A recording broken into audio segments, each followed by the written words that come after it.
Bonjour et bonsoir, ça dépend les heures que vous nous suivez. Bienvenue à ma fidèle abonnée, surtout à Kisalo Télévision, votre ami de serviteur, président Moustapha Tchoueko Solana Bino, c'est l'actualité politique.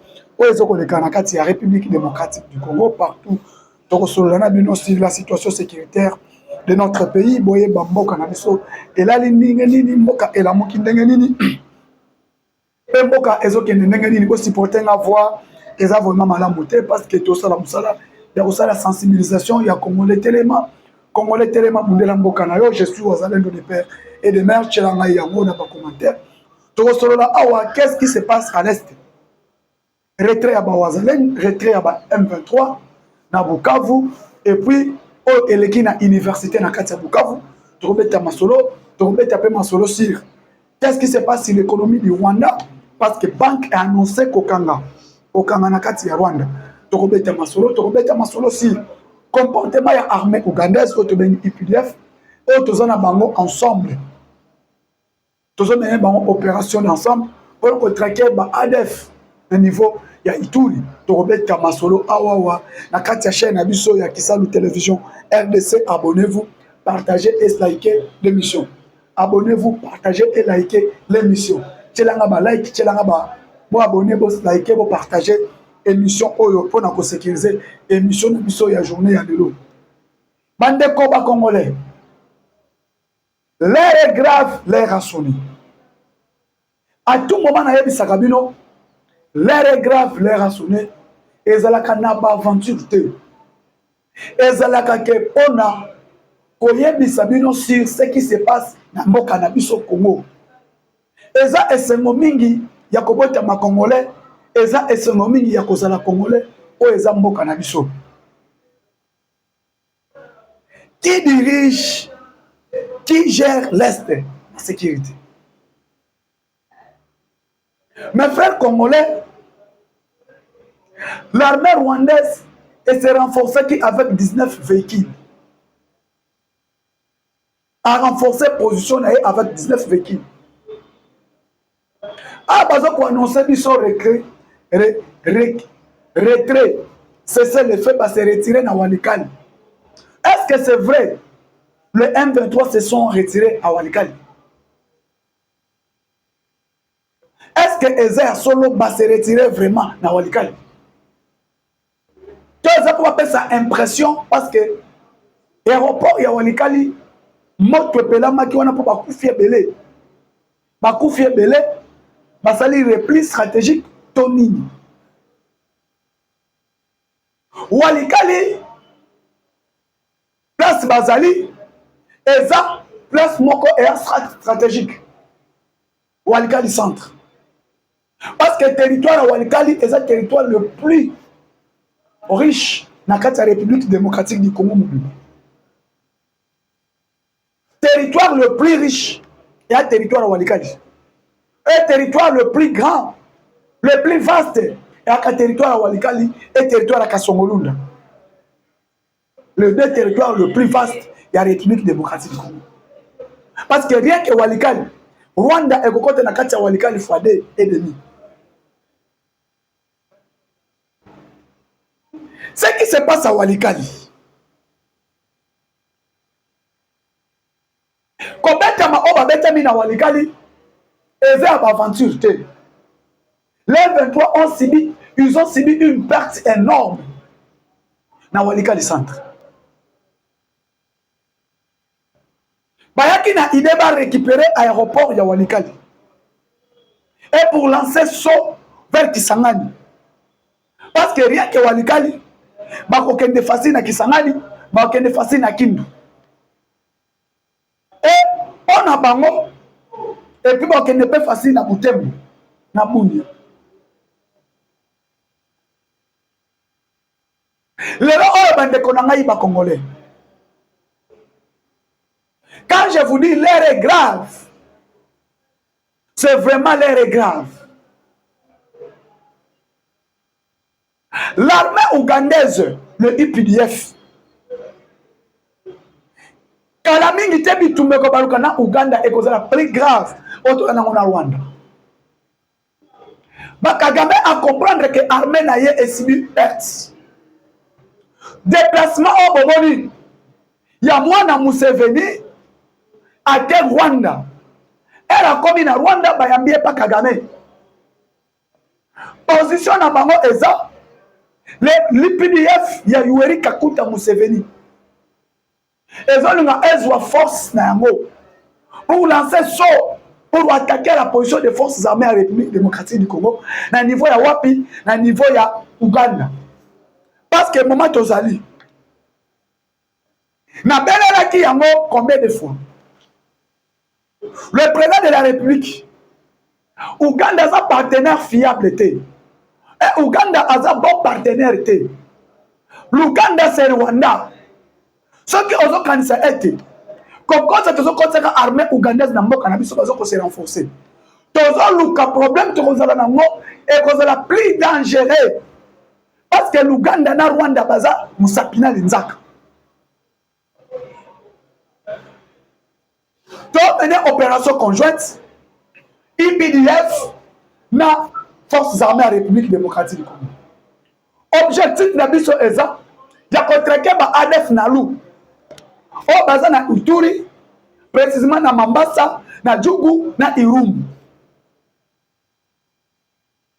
Cette opération conjointe pour neutraliser tous les ADF na République démocratique du Congo. Est-ce que Bila est neutralisé par ADF? Beaucoup de personnes. Parce que renfort Ezoya qui renforcé M23. Ce sont des ADF, ce sont des IPDF et ce sont des ERDF. Bangonde Bazanakati. L'armée ougandaise est na Walikali. Les ADF, les IPDF, ils na Walikali. Tant Walikali centre et méga qui tombé. Qu'est-ce que les IPDF ont fait? Et depuis qu'on a commencé ce bilan, qu'on a commencé l'opération conjointe, il y a contraqué par ADF. Beaucoup peut savoir ce bilan na yango. Toi, à niveau nil, résultat est un nil, autre palpé, na opération conjointe entre les forces armées, FARDC et IPDF. Louboya Kachamanjoli est celle qui mène cette opération. Les ADF, les IPDF, bah, il y a pour contrecarrer Bisso. Ils préparent saut pour atteindre Kisangani. Et saut wana, nous avons mené opération wana, c'est l'Ouganda. Parce que Balingi Basangana va atteindre saut pour récupérer Kisangani ensemble. Alors, nos services de sécurité, précisément le renseignement congolais, où êtes-vous? Est-ce que le renseignement est au salaire? Ce qui est renseignement n'a plus sur ça. Pourquoi pas ça plus sur résultat? Parce que 19 véhicules est cotis. Rwanda cotis 19 véhicules pour se renforcer. On va atteindre qui s'engage na Kindu. Parce que tous Hollande. On dirait qu'il y a une université à Bukavu. C'est que les M23 dit. Il y a Bukavu. Nous ne sommes pas ici pour se retirer à Bukavu. Bako se retirer na Bukavu. Wana makambo malobi. Bazana tante pour bango bazomene. Bazana pensé kutute que bako se retirer na niveau Kisangani. Na niveau pardon ya Bukavu. Wabito to kanisa te. Mukolo moko que M23 bako se retirer na niveau Bukavu. Et maintenant il faut attendre la frappe. Il faut pas soit frappe pas kozwa et permettre bango sikoyo baloba les sous-soutés parce que moment tozali ba yaki na idée ba récupérer Walikali centre, ba récupérer aéroport Walikali à partir aéroport Walikali et dans la base na bango il y a ravitaillement pour atteindre Kisangani. Pour atteindre Kisangani. Nini eleki on a arrêté M. Arish Djatani. Arish Djatani Azanani. Bandeko ba Congolais faut boyeba. Qui est Arish? Et lelo na lundi, ba yebisi obe minaku nzala ya nzoko. Obe minaku nzala ya nzoko. Muto babe na nzala ya nzoko. Atonda kati. Po nzoko atonda kati. On a dit à Minaku et Shadari de rentrer dans l'audience. Pourquoi babengi Shadari na Minaku bazonga? Et cette interpellation, il y a monsieur Otobengi Arish. Il est qui? On va te belé bazometu na Arish. Bakangi Arish. Babengi si Arish. Basali Arish. Arishi Azanani. Mes frères congolais. Arishi Jatani, Aza opérateur économique indien. Arish, il a fait moins de 15 ans au Congo. Atongi Hilton Hotel. Atongi immeuble CTC. Atongi hôpital HJ hospitalière. Asali fondation Arish Oezan Angiringi en face à Mama Poto. Asali Bakin marché. Asombe Congo de Congo carrière ou à Mabanga ou à Poto là pas un Congolais. Arish. Sans compter Bandaku ou Ezan Akatia Congo. Vérité ennemie. Jean-Pierre Bemba, merci. Merci beaucoup, papa Jean-Pierre Bemba. Vraiment, nous sommes de cœur avec vous. Merci pour le travail que vous êtes en train de faire. Proche du chef de l'État. Jean-Pierre Bemba, c'est un bon collaborateur. Un ministre, un VPM de transport qui a fait un bon travail de l'auto Yeba. Que Arish Tokana Mituka, ba conteneur wana, oye Makaminduki. Mituki, ba conteneur wana, Bakangi Yango, Bate Kitabata la boue. Il y a des indices militaires, ba tenue, ba armes, ba tout consort. Na kati ba conteneur ya Arish. Nzokande toluka ka fournisseur ya ba mobondo. Na mituna ka matin midi soir na président Titi. Nani o a renfort, nani o a fournir. Fournisseur ya ba mobondo na ba armes ezalaka nani. Qui fournit les mobondo? Minduki wana ekotelaka wapi ebimelaka wapi? Est-ce que ravitaillement na bango ezalaka na Kingakati? Ravitaillement na bango ezalaka na Brazzaville? Ravitaillement na bango ezalaka wapi? To mi posaka ba question matin midi soir. Toyeba. Renfort fournisseur ya ba mobondo ezalaka na. Ba arme ba mobondo ba bundelaka eutaka wapi? Et lelo nazo koyebisa bino. Cette interpellation de Arish, un grand homme d'affaires, hôpital du cinquantenaire, société moderne et construction, hôpital, pardon, Yamama Emo. Même marché central, pendant aussi ça va travaux et finissage, et la société moderne et construction, il y a Arish. Et lelo, kaka Arish, il y a un service air. Service air, et la société est riche. Moment Tozali, Babylone, tout on attend les minous. Sont des sociétés de Joseph Kabila. Vérité et Bimi et Zalaka société, il y a Kabila en riche Zalaka gérant. Arish Jatani Azalakane gérant.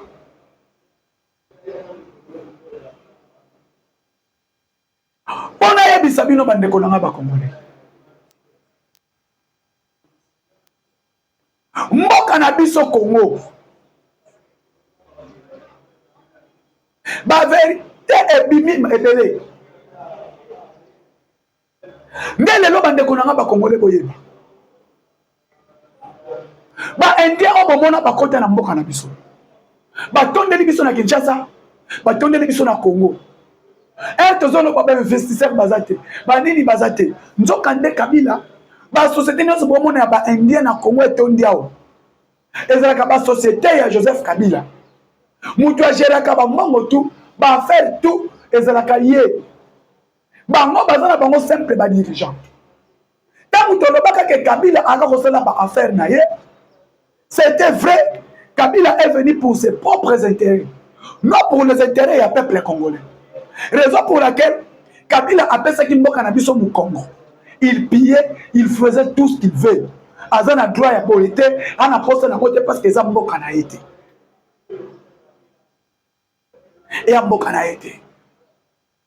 Cet homme de Arish,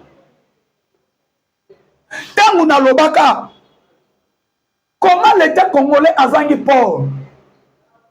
Port ya Congo, port ya Onatra, Kabila aboma yango, port atonga port na ye privé. Et port na ye privé, on a babiloko nyonso tout. Et qui t'a un port privé, va contrôler yango te, basala ka contrôle te, basala ka suivi te, mais nous qui t'a un port, ya port à l'aide, et kobima écrit, et ça la nyonso, port ya trafic. Yango abomaki, port ya Onatra, abomaki kotonga port ya banana.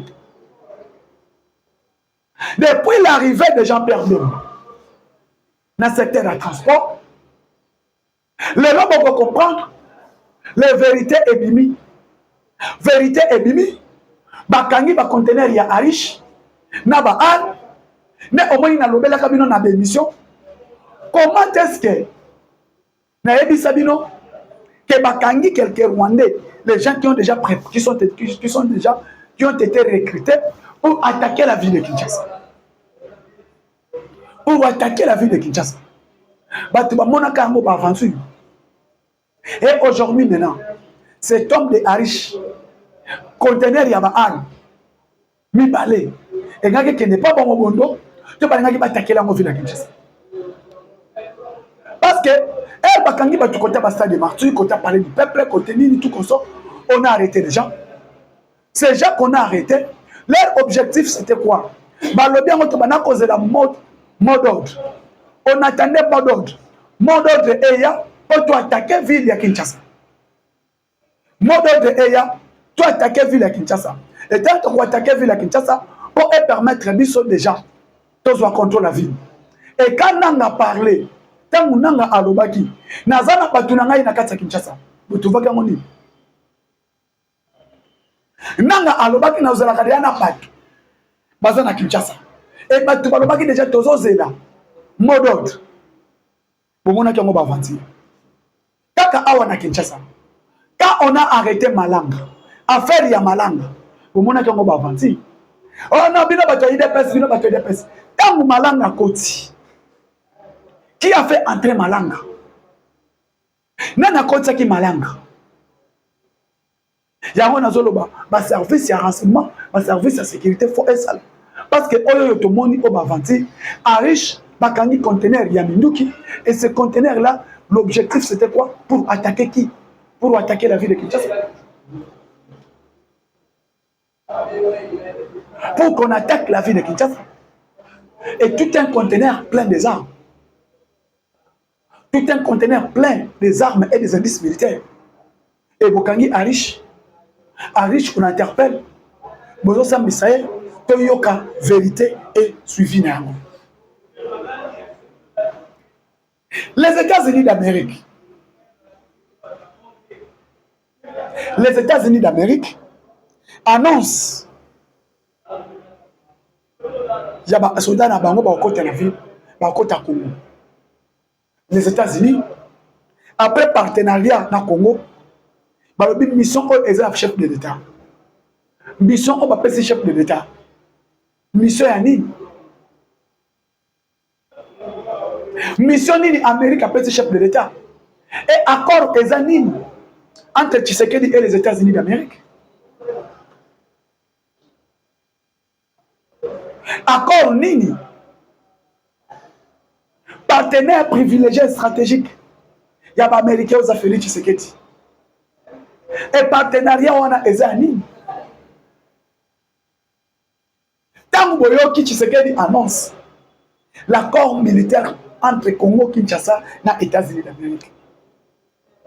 Va signer l'accord entre la République démocratique du Congo et les États-Unis d'Amérique. Quand la Moukaka Boye Kagame abimi, Abiboye Bayango Bino Bo signer l'accord. Na Tshisekedi a respecté l'engagement. Tshisekedi n'a jamais respecté les engagements. Tshisekedi n'a jamais respecté les accords. Moutozolo Bandengwana Ezanini, Eza président rwandais Paul Kagame. Que yo États-Unis pour y signer par accord na Tshisekedi. Boye bayango Tshisekedi a respecté par accord te. Accord nini o Tshisekedi a respecté te. Accord wango Ezanini. O Tshisekedi a respecté te. Tangu ya zolo ba Tshisekedi a respecté par accord te. Fallait aloba maromba Rwanda. Aloba ete nini komi pour Rwanda. Le loba lela. Nzala ekote na kati ya Kigali. Il ne parle pas de ça. Kagame veut parler que Tshisekedi ne respecte pas les accords. Je pose des questions. Accord nini oyo Tshisekedi a signé qui a respecté qui? Il y a eu accord avec qui que Tshisekedi a signé et il n'a jamais respecté cet accord. Parce que Kagame parle que Tshisekedi ne respecte pas les accords. Accord en wapi. Quel est cet accord que Tshisekedi a signé? Et cet accord que Tshisekedi n'a pas respecté. Accord. Accord ni. Parce que yo, ba accord oyo signé qui na kabila. Ba accord oyo côté ka Congo. Tshisekedi a dit n'a pas signé ba accord avec les M23. Je ne négocierai pas avec eux. Ba bengi bino na Rwanda oyete. Maintenant tu fais quel accord que Tshisekedi puisse respecter? Parce que Otoyo Kanakino na Rwanda, on respectait feuille de route à Rwanda. Qui n'a pas respecté les feuilles de route de Rwanda? Feuille de route à Rwanda, on est signé entre RDC na Rwanda. Je ne faut pas finaliser, pas signer feuille de route. Kagame a fui le 15 décembre. Tshisekedi est là comme président de la République. Babengi Sibino Nyon surtout. Na Union africaine. Pour interpeller Paul Kagame. Concernant le retrait à M23. À respecter un autre. Pendant que tu t'as M23 basé dans Rutshuru. Bon signer feuille de route. Retrait total à M23. Na Rutshuru na Masisi na Nirango. Kagame a signé. À respecter un autre. Conseil de sécurité suit ma décision. Il y a qu'on retire par M23 sans condition. Na Rutshuru na Masisi na Nirango. Retrait total. Kagame a respecté un autre. Non. Maintenant, aujourd'hui, Kagame veut prendre des risques. Il y a qu'on va être Amérique qui voyait Bakarango, tu sais qu'il a respecté l'accord, a respecté la signature, n'a été à signer l'accord.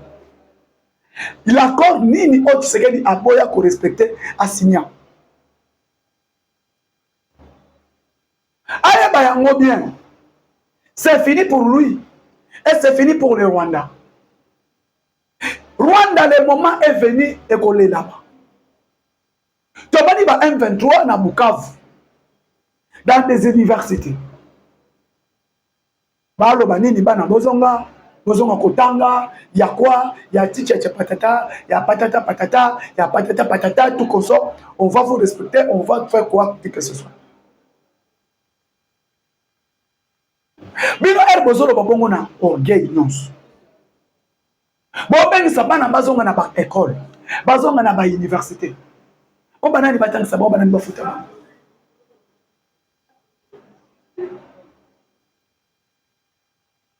Ba M23 bakozonga. O bazana bazonga na ba classe. Avec quelle sécurité? Avec quel dirigeant à province? Ah, l'Union européenne a pris des sanctions. La sanction de l'Union européenne est tombée. L'Union européenne vient de sanctionner l'armée rwandaise. Vient de sanctionner certains militaires, certains officiers de l'armée rwandaise.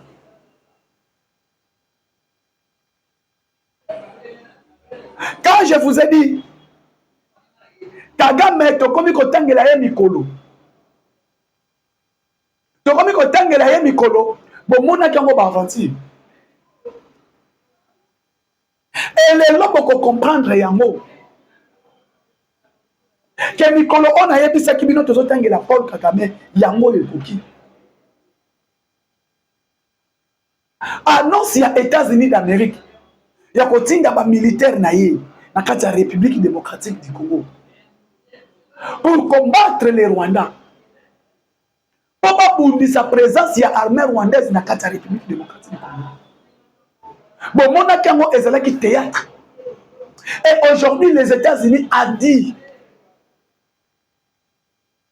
il a dit, j'envoie mes militaires au Congo pour combattre tous les groupes armés à l'Est et protéger les intérêts des États-Unis d'Amérique et du Congo avec cet accord qui vient d'être signé entre les Congo et les États-Unis d'Amérique. Ngaïté moutouna annoncé yango. Ngaïté moutouna annoncé yango M. Rubio. Et Amérique a tindi Jackson Hole, émissaire naye aye na Kinshasa. Akutana na chef de l'État Barcelone babeti kora mikora koza. M. Johnson aye bakutana na chef de l'État. En présence de l'ambassadrice des États-Unis d'Amérique. Madame Lissi Tamley, na présence du chef du directeur du cabinet chef de l'État. Barcelone avec Madame Thérèse Kayikwamba qui était là.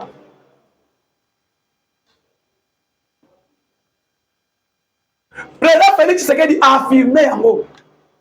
Gagnant entre Congo, Kinshasa et les États-Unis d'Amérique.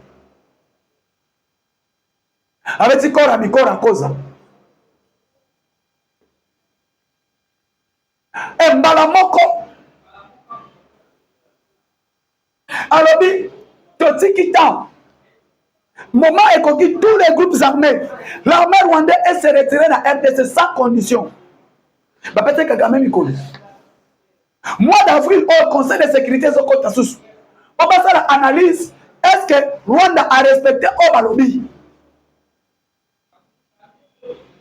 Est-ce qu'elle va respecter au Conseil de sécurité et Bibisaki va respecter Malobi au Conseil de sécurité? On a retrait armée rwandaise dans Katsa Kinshasa. Est-ce qu'ils ont respecté?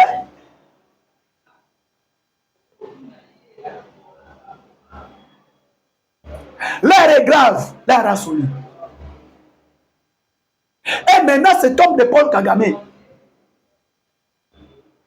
qui est en train de jouer avec les faits. L'État, c'est le meilleur allié. Mais comment on a bandé qu'on a eu pas congolais? Pour Paul Kagame, il doit comprendre que on ne blague pas avec la nation. Ndenge à côté là qui aye ba yango kolela na epé komi pépé.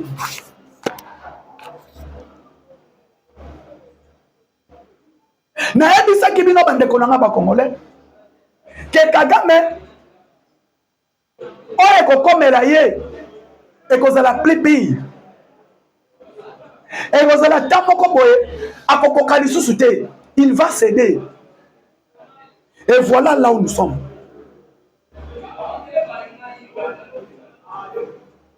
Les Rwandais sont en train de pleurer. Les Rwandais sont en train de pleurer. Et quand les là, oh bazolela. Malheur aux oeufs là-bas, ils ont Rwanda. Et à Paul Kagame.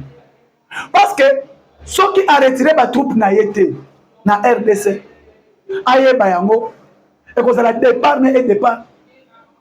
Et qu'on a la malheur pour le peuple rwandais. Baye bisiye. Ba sanction de PCZ amouke. Calamité de sanctionner surtout sur le plan financier. Donc sanctionner sur le plan financier parce que les États-Unis a tali avantage azana mona Tshisekedi si mama lobito. Parce que Trump et Bandeli a telemela ki mambo. Magambo ya koro lobito. Telemela ki ngo. Magambo zalaki mambo lobito Trump a telemela ki ngo. Elle va expliquer yé. Ezana avantage na biso. Parce que les grands producteurs il y a nini, il y a matière cobalt eza RDC, lithium eza RDC, germanium eza RDC, étain eza RDC, aza nango une grande quantité. Alors quantité au RDC aza nango biso Amérique toza na RRT to échapper RDC. Erreur cause à la tête to échapper contrôle la République démocratique du Congo. Alors trop il faut rapidement relancer accord Rwanda na RDC. Et là pour le besoin à relancer partenariat privilégié stratégique 4 pays entre la République démocratique du Congo et les États-Unis d'Amérique. Cet partenariat au Esinyamaki entre RDC et les États-Unis, il y a un monde et boti mouvement. Ba revoir yango, ba ko revoir ba accord. Il y a l'obito entre RDC et Bango. Après qu'on revoir ba accord ba l'obito. Ba ko bakisa. Deuxième accord entre l'administration Trump et la République démocratique du Congo. Entre les États-Unis et la République démocratique du Congo. Les États-Unis ont intérêt à y. Mais au moins, les sanctions ont tombé. Les sanctions tombées, ce n'est pas les sanctions des aventures. Ce sont des sanctions qui dérangent même le gouvernement rwandais. Même au moins, la banque qui n'a pas de Rwanda. On a communiqué calamité. Banque centrale de Rwanda. Ma compagnie a loué un fonds qu'on peut ça crédit tout comme ça et ça société. Pourquoi?